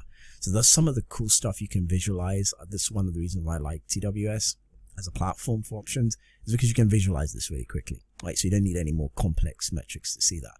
So you can see all the strikes that are available, and you can see the premiums associated with this strike, and you've got a bit more information, the Vega, the Delta, and the Gamma, and so on. Now I took this screenshot when the markets are closed, so all of these strikes are dead. They're a little bit more colorful when the markets come back on, but largely it's just showing where the closing strikes were and when everything shut down. right? Options, I'm in Europe, so I can do that. But again, the option chain is dead. The orange bit here designates 2 standard deviations. So we got 3, 4. So everything on this side is going to be next to nothing. You're not going to be able to sell these as option contracts. I mean, they're like 9 cents. So when you sell an option contract, you sell at a bid, and the difference between the bid and ask is the spread. I mean, there's like a 6-cent spread here. And then you sell it at 3 cents. I mean, what for? You're getting $3. No one's going to do that. So the focus tends to be, this close to expiry tends to be these strikes, 95, 192, 50. These are going to have the most value. For context, I'm actually short the 195 strikes this week. Right, so with stocks like Apple with such low IV, I tend to like playing here because I like to play closer. So I'm on this calendar, December 22nd. I'm not on the December 29th. It's got 11 days to go. But again, that's it. There's nothing more to it than that. These are the strikes, standard deviations out, and you can see, we were talking about deltas and gamma. So this is it in real time. So you can see that this is a 31 delta, right, at the money. The delta drops to 17, so 17% probability, 30% probability. You can see what the Vega is, right? So if this volatility was to go up to 15.3, then we'll add this Vega, so 12 cents will go into the option, right? And obviously that would signify an increase in vol. You got the gamma here, which is 7 cents. It says 7 cents on the gamma, so the rate of changes of gamma is 7 cents for every point move. So you can actually see that because there's $2.50 between these strikes, this delta here is going to be more around the root of, when we add it all up, it's roughly about 50, 60 on the delta, right? But per point, right? But you got 31 here at the moment, right? So this is the Greeks, right? So you can look at these and kind of see where you stand. These are the put side of the option. So these are the in the money puts in the colored section, and these are the in the money calls in the colored section on this side. So you got calls here, puts here, right? And all the out of the monies are gray. So if I was selling a put option, for example, I'll be looking very closely at the out of the monies, right? So these 58, 60 cents, 66 cents. When the market's open, these spreads will tighten. This is Apple on 11 days. So we'll have literally maybe 1 cent or 2 cents spreads at the very most. So it'll be really tight, right? So that's really this section of the chain. So that's the information you're getting here. And as you can see, as we go in the money, you can see that these option premiums are much higher, right? Some are going for $12.35, right? Times 100, right? So to buy into this in the money put, which already has intrinsic value because the strike price is $210, it's $1,235, right? But this has more risk of assignment, right? People don't assign puts because it's not they don't happen. It's just very rare because usually that means they're putting away a good stock, and most people don't want to put away a stock like Apple. But sometimes you can get assigned on these, so you have to be careful if you're buying in the monies, especially so close to expiry. You might just get assigned. Not likely to happen if you're like in these calendars, like a January 12th, for example.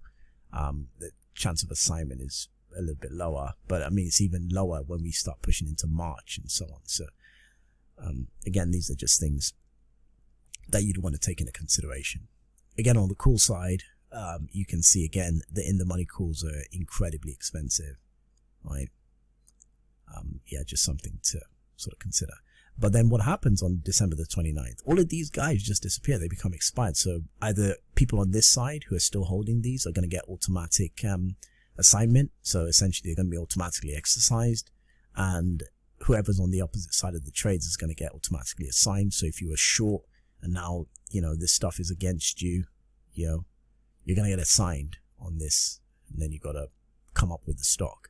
So this whole contract will disappear in 11 days, right? So none of these here, they're all going to expire worthless, right? With the exception of the in the monies, but everything here everything grayed out is just going to disappear. It's like it never existed, right? All these contracts go poof. So it's really cool, the option chain. So a couple other bits of information. So you can see the multiplier here. It's 100, right? The smart, this is basically telling you the execution algorithm, right? So with Interactive Broker, they have a smart algo that does all their market making and stuff. So this is just what that is. You can change it to different kind of execution types, especially if you're trading from the chain, which I do a lot. I just look at these, click, and then then I can fill myself, right? So I can click, adjust my contracts amounts, and then fill myself, right? So, but you can see the multiplier here is 100, right? So as we're talking about multipliers. So the option chain basically gives you everything you need to be an options trader. Now, I don't know, right? That's why I said to you guys in the beginning, I could be wrong. I've never seen this on like Robinhood before. I've never seen this in like some of the other guys. But again, I don't know, right? I don't know. But I think that people need to understand this very well. You know, they've got to be really familiar with the option chain, right? And there's a lot of information you tend to see on these, and you'll see in future slides, you know, what that looks like. Okay, so just to create some context now, right? So we can see that this is an option chart, right? So this is different from a stock chart. So you can see the option chart has a list of the premium values on the right, and it has the contract information. So this is the volume of contracts trading at the bottom, and then you've got the charts. It's like a basic candlestick chart, but just representing option premium value. Now, again, this is not something I see a lot. Right? I don't see a lot of individuals like brokers doing this, like making this information. That's with the exception of TOS, which I do know they have something like this, but the rest I haven't. Right? And that makes it really difficult if you're trading options, you know, and you don't have access to this information. It's going to be a bit tricky. So here we can see that I've got a 1 hour chart of the 195 puts December 29th, right? So I brought them up so you can actually see what they look like, right? So if we just back up a little bit, so that was the option chain for December 29th. This is the chart for December 29th. So you're going to notice a couple of things almost really immediately, is that this option was losing value consistently. It's a downtrend, and almost every option chart you look at looks like a downtrend. So the first thing that comes to your mind is an absolute no-brainer is, well, why would I buy this put option, right? Because, I mean, you can see the upside. I mean, it did have some good upsides, but in the longer timeline, it declined, right? It was trading at one point, if we go back to November, you know, it was trading somewhere up at 7, and if you held this for the rest of November till now, it's trading at near $1, right? So that's about $600 worth of value over that time. So this is all time decay. So you can see here the time decay got really aggressive, right? So this is like 30 days, right? This is like 30 days.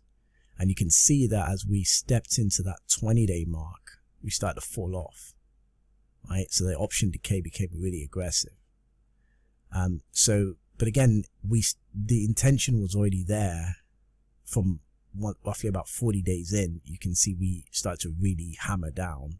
That's when we came up from these highs, somewhere about sort of $15, $20, and we just plummeted, and then we plateaued, right? And that means that it gives an option seller the opportunity to keep selling the highs, right? So you can see here that it's quite very clearly defined that you could be selling the highs despite these premiums were swinging. It didn't really matter. And then we finally broke out, and then we started to go down, and then we had this big jump. So these usually tend to be news information or something, and you get this big Vega push, right? And then you can clearly see that everyone rushes in to sell at the top. So it's, you know, just over 1,000 contracts here trading at these kind of prices, and then we get even a bigger decline, and eventually we start to see over 8,000 contracts being shelled out on this. And you know, this thing is, I can tell you for sure that we bounced up a little bit, and then we've now sold off quite aggressively coming into today. So this is likely to continue until the end of the life of this contract. So despite, you know, it will mean very little, you know, if we're able to trade into 195, because by the state of this contract and by the volume trading and some of the observations I can make, I can clearly see that this is an option contract that is not going to survive. So it also gives me a sense, and that's one of the things about the option market, it gives you a sense of where the stock is. So if you think about a company like Apple and you were thinking about, is 195 good value? Is Apple going to be above that this week? Then the options are giving you a good indication that that's a high likelihood that we're going to close above 195 for the week, just judging by the state of the contract. So it just means that the options market is having a major effect on the cash market, right? To the actual stock. And that's because options are actually contracts that are basically saying that, we might want to own this stock. So it's going to cause other counterparties to either accumulate the stock with a view that they're going to need to sell it to a lot of other counterparties who are going to want it based on the state of the options market. So these factors mean that when people enter the option markets and they make an option, they sell option contracts, they could depress that market, or they buy. These are all signals of where the cash stock market is going to go. Right, so this is important. Right, so just something worth adding in there. So this is typically what an option premium chart looks like, and we can obviously see that clearly this market is responsive to the levels where there's strong volume. It's responsive to the highs, which also tends to have strong volume, and generally the options decay in value. So again, guys, this is just what I'm trying to say to you, that the stuff I'm teaching you here, no one's going to teach you this. No one's telling you this for free. Impossible. Everyone wants you to pay for it, and they're not going to teach you this anyway, but they want you to pay. What they're going to tell you is that get your Robinhood app out and just buy options, click, click, click, and it all works out. But, this is really the stuff that you want to know. That's what gives you those outsized returns. All right, so let's look at this more from the context of buying options, right? So here we've got AMD, March 15th, 165 call, right? So again, you can see with the AMD as an option, let's say you wanted to buy the option. AMD has a slightly higher IV, really interesting stock, semiconductor, so a lot of big movement. At one point, you can see in December the 4th, and these premiums, they're really sunk, right? And obviously, AMD was in a position where it was about to explode. So let's say you looked at these and thought, damn, this is a little bit cheap. If we go back to October, these calls were trading at the bottom, roughly about 60 cents. And now in December, right, there has been some time decay for sure. And now they're back to 60 cents. But how much time do we, these are March 15th, right? So these have a lot of time value in there, but they're trading at 60 cents. So you could reasonably say, well, looking at the option premium chart, they're probably not going to go under 50 cents, right? So if I grab some now, roughly between 60 and 70 cents, well, that's really $100 of risk there before I might change my mind. So I can actually just take $100 loss and then think, okay, that was a wrong option buy. Or I could hold this, for eternity, considering I've got a lot of time value in here till March 15th. Now, what happened afterwards? Now, that's the interesting bit. We popped. Eventually, this thing traded as high as $4.57. Imagine buying this at 70 cents and closing out. So there is some value in being long these options, but why did this happen? There would have been a massive increase in Vega because of the time value in here. Obviously, 165 call is definitely OTM. So we got an explosion in the out of the monies. So it was a good play. Arguably when you saw the volume come in, you might have wanted to cut your trade here. So maybe you wouldn't have made all of this, but the truth is you might have wanted to be a seller roughly about $2. But even at that, you doubled your money, more than doubled your money, right? So this is just something, and that's per contract, right? So think about it that, maybe some people had like 10 contracts. It's like only, it's about $6,000. Think about how much money they made at $2. Yeah, something to think about. So I thought I'd not be biased, since I'm biased about option selling, and I'll put on some of the benefits you can get as an option buyer as well, not just the sell.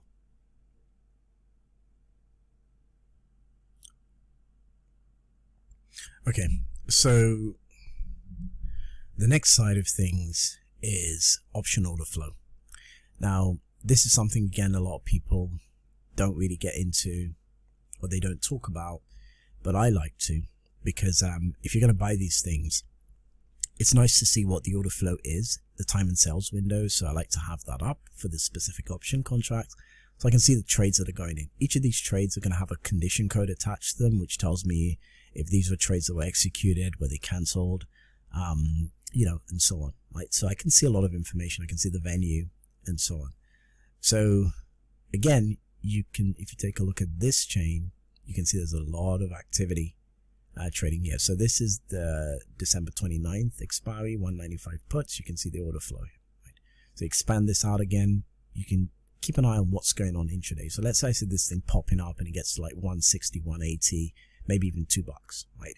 And then it starts taking in a lot of volume. You start seeing the time and sales speed up, and you know, you start seeing thousands of contracts, 300, 500.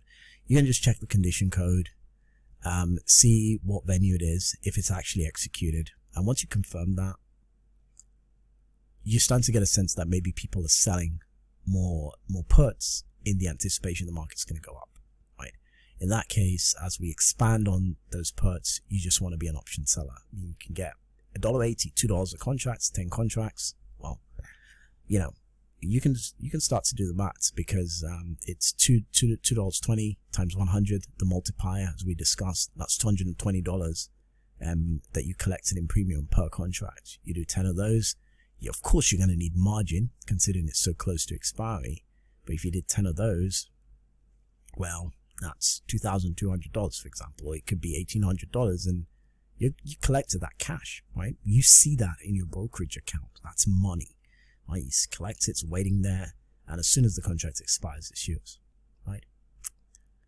I mean, the risk is it could keep going higher. You could have sold at $1.80, it goes to $2.70. Now, what you've got here is you now have to contend with that risk of seeing your equity fluctuate up and down. And that's cool, because you can easily calculate that. If I'm trading at $2 at $4.40, I've lost approximately, or I'm in a negative equity for $2.40 per contract, right?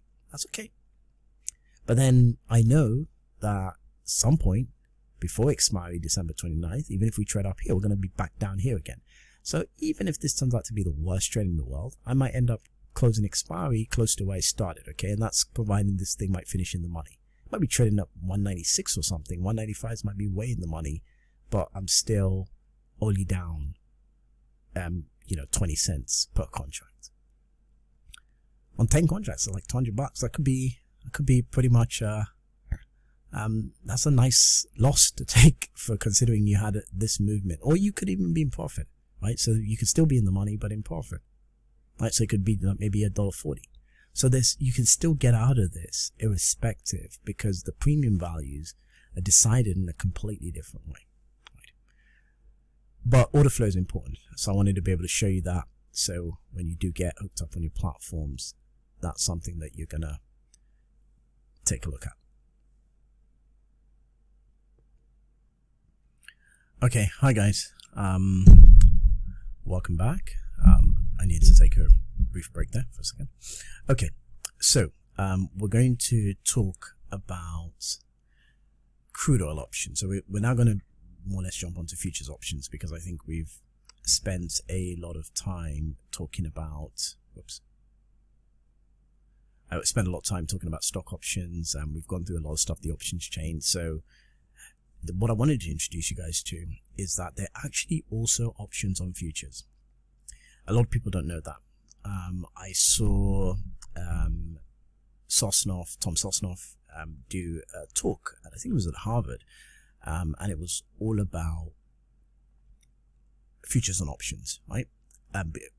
There's also so much going on in that space. You know, I'm not like a massive, you know, futures and options trader. As you can see from my Discord, a lot of my stuff is stocks, but it definitely does warrant a degree of recognition, basically. So I figured that there's no way I'm going to touch options here, and I'm not going to talk about futures options. Okay, so let's take a look at crude oil. So we're going to more or less take a slightly more step-by-step approach. The first thing I'm going to show you is, typically, as we've discussed in previous lessons, we go up, we take out some liquidity, we come back in, right? So this was the liquidity high. So what do we essentially understand will be up here? and that would be where stocks are, where stops are, right? So you're going to find a lot of buy stops up here, so those get taken out. Liquidity close lower. We retest 74 and we start selling off, right?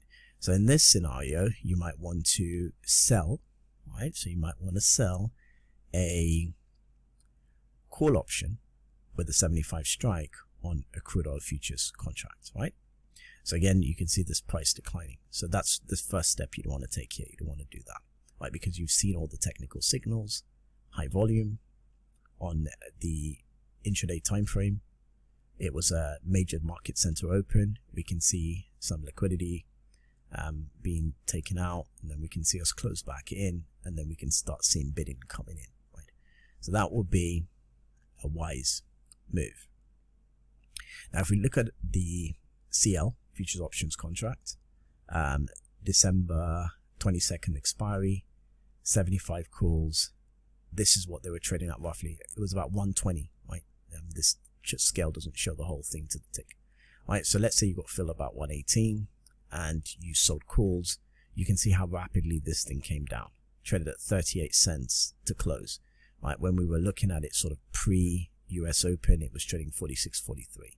So essentially this thing has lost more than half of its value in the space of the time that we're looking at this chart here, which was pretty much just yesterday to today, right? So you can see that here. So that's another example, guys. So you can see that it's not really that different from stock options. It's just literally on futures, right? So there were option contracts on futures.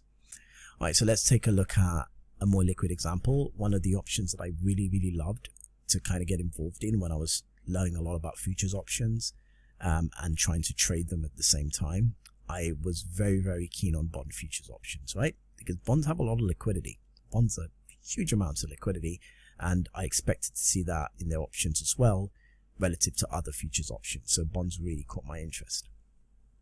So here again, you can see very similar. These expire in 3 days. These are December, March 24s. So essentially that's the futures contracts period. So that's going to be the rollover section of it. So this is December rolling over to March contracts, right? So there's 3 days to the rollover, right? So this contract's interesting to me. So here's the option chain, very similar. Now you're going to note some differences, right? And it's best to touch on them, right? And then we come back to this 122 figure and this $8.64s, right? So all this is, it's indicating that the one tick is the equivalent of 1/64. To calculate what one tick is, you simply do 1 divided by 64 and then move the decimal place, right? And that should give you $15.62, right? Because in the bonds, one tick is $31.25, but for the bond futures options, it's $15.62. So that's the one tick since it's over 64. So if you calculate that, then you know what one tick is. So if it says 8 ticks, then you would just do 8 times 1562, right? And you will just do that more or less for everything up the strikes to get the value of what these strikes are. So for example, we know when we sell an option contract, it's $8 times 1562. So if we do some quick maths here, I believe it should be, like I said, I'm not really a math head, so I'm going to calculate it. So let's just run the numbers here really quickly. Yeah, that's the thing. When you're a maths head, you can literally do this stuff in your head. But when you're not a maths head, and you don't need a maths head, you don't need to be a maths head to trade these things. But again, some people will have you believe that's the case, right? So let's say we do that times 8. So that will be $124.96, right? So that's what that 122 contract is worth, and 122 strike is worth at this point if you were going to sell it, right? So this is really the main difference, is how futures options are displayed. With the exception of crude oil, I think everything else you tend to see looks like this in fractions. With bonds, if you're looking at agricultural commodities, you're getting the same feedback. But I love the bonds because they're liquid and they're not too crazy. You can see the IV is 14. It's actually very similar to Apple, right? So if we skip, let's take a look at the bond chart. So let's look at what bonds were doing yesterday, right? So we can see that they dropped high volume peak at the bottom. We took out the liquidity as always, and then we based, right? So what you could have decided to do is sell the 122 strike, and that's why I have that highlighted there. You could have gone for the 122.50, but let's say you went for the 122 strike. So let's take a step back. So that was the 122 here, right? And it was $8.64, right? That's what it was trading at today. Let's see where it was before. So let's fast forward a little bit, right? So that was that contract here, right? So this is the option premium chart for the 122s, January 24 futures options, right? So you can see that it was trading 26, roughly anyway, 26.64 on this day. So this is where you would have been selling it. And you can see that print there for $8.64. Now, I hope this has made sense, right? And you can see equally the bond futures, the option contracts decay. So it was always a downward spiral. And you can see where a lot of contracts were traded, and this should act as reasonable resistance. Right, so again, you can see we traded close up, and then that was your cue to sell, because you can see that mimicked here on the chart, right? So when we start to see that volume, it's not coincidental, right, that we start to see the same volume trade out in the bond futures contract. So you can see someone was, cumulatively, you can see that we were trading close to 75 contracts on this strike at this time. So it makes sense for you to be short puts, which essentially is saying the bond prices are going to rise. And that is exactly what happened. So the option market, in my opinion, gives you that additional window into where the market's potentially going to go. It's not always accurate because, again, things go awry and then everyone has to jostle to recover, right? So there's risk for everyone. But essentially, this gives you a better window than staring at a chart like this. Now, this was very hard for some traders to make the decision and be long here when the market was consolidating and pretend like it's going to hit the downside. However, if I was an options trader, I wouldn't be looking at this first and foremost. I would have been looking at this, right? And what I would be seeing, which will be different from what you would be seeing, is that I'll be seeing this market tick up, and I'll be seeing a hell of a lot of volume rotate here, and I would have the reference that, well, this is probably going to stall between 32 and 38 because of all the volume underpinning it, right? This was an area of incredible interest. So my thoughts is that if I'm already seeing volume creeping in here, then I need to be short. In the same way, you can tell that these 50, 75 contract levels tend to push us a little bit lower. And of course, once we've hit this rock bottom, I'm expecting there might be another rally, so I can just cover. And that is my advantage, right? Is I can see everything a little bit differently because the options are expressing that price action in a completely different way. Okay, so that brings us to the end of this, right? So I think now is an important time to talk about the homework side of things. So first thing I want you guys to do is I want you to set up an account with Interactive Brokers and use my link in the description below, or you can copy it from my screen. Now, I want you to do this, right? It's not because, I'm going to benefit from it. It is because you will need this to trade options. Based on everything I've showed you, if you still think that Robinhood is the way to go because it's no commissions or whatever, then good luck to you, right? Or if you still think that you've got some other app that you think is the way to go, then good luck to you. If you're going to do this, you probably want to come with IB for the reasons I just showed you. Okay, end of story. Exercise 2. Study the option chain record and record any findings or anything you notice. Right. One of the things that why I put the option chain up is because I want you to go look at an actual option chain. I want you to pull it up and I want you to see if you notice anything, right? When you look at an option chain, let's say, for example, you look at an option chain of Apple or whatever, do you notice anything through the course of the day? So start to make some notes and start to familiarize yourself with an option chain. And then we can talk about this. You can send me comments, join me in the Discord, whatever, and then we can talk a little bit more. But I want you to go back and I want you to do this. Awesome stuff, guys. Till the next lesson. It's been a big one. Adios. Hey, listen, I quit. Yeah, I'm going into stocks. Name of the game. Move the money from your client's pocket into your pocket. But if you can make your clients money at the same time, it's advantageous to everyone, correct? No. No one is paying attention. It's unbelievable. Have to act now. God, this is intimate. I feel like I'm financially inside of you or something. Okay. I have 5 houses and a condo. I'm considering going long on April wheat. What do you think, Valentine?